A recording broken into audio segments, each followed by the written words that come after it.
honey garlic lapu-lapu mga ropa. Tapos may bukod pang sauce yan pag nabitin ka.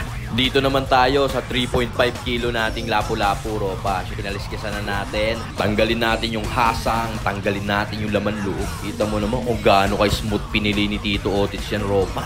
Yan, pigaan lang natin ng kalamansi. Tapos lagyan natin ng garlic powder at konting chicken powder. Ikalat lang natin sa kanya yung mga pampalasa mga boss. Tapos yung panga, yan, titimplahan din natin ng same procedure lang din yun mga boss. Prito na tayo ngayon ng ating mga lapu-lapu mga boss. Yan, pagpag lang natin sa harina at may timpla na yan. Yung uminit yung mantika, salang na natin yung ating mga lapu-lapu. Yan. Dito naman, gagawa na tayo ng honey garlic sauce. Tapos lagyan natin ng solidong wild honey. Diyos ko po, utang ina, napakasagad ng lasa niyan mga boss. Lagyan pa natin ng isang bar ng butter. Tapos saan na natin ibuhos dito sa ating fried lapu-lapu.